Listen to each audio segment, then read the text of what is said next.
la rencontre était importante et nécessaire parce que d'un côté, ça fait longtemps que le Conseil a mandaté une mission au Congo, ça fait 5 ans depuis, et ensuite la situation particulière de notre pays exige que nous ayons une communication permanente avec l'institution chargée de la sécurité internationale, en l'espèce le Conseil de sécurité. Ensuite, c'est une rencontre essentielle pour relancer sur des bases rénovées le partenariat entre les Nations Unies et la République démocratique du Congo. Et pour nous, ce partenariat doit être un partenariat pour la paix et la sécurité, un partenariat pour la stabilité du pays, un partenariat pour le développement économique et social de notre pays sur la base du programme du gouvernement. Ce partenariat aussi doit être un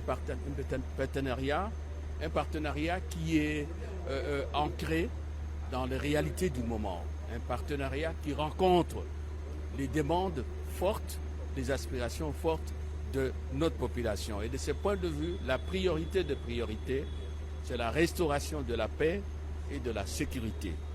Pour y arriver, il faut mettre fin à l'agression contre la RDC et aux aventures meurtrières, criminelles du M23 avec le soutien de l'armée rwandaise.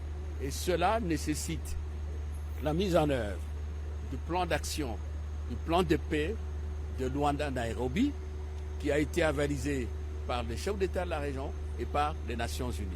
Cela nécessite également que la MONUSCO soit réajustée. Si on veut avoir la MONUSCO, une MONUSCO qui travaille, qui est légitime aux yeux des Congolais, il faut revoir, muscler son mandat et lui donner des moyens qu'il faut. Autrement, il ne sert à rien de jeter des hommes, des femmes, militaires ou civils dans une affaire pour laquelle ils n'ont pas les moyens.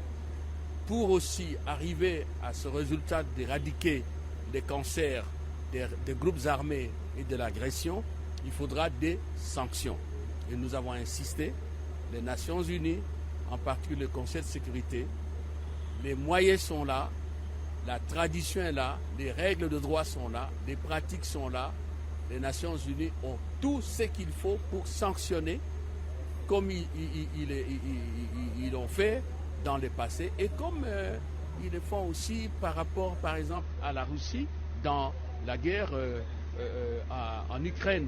Donc c'est ce que nous leur avons dit.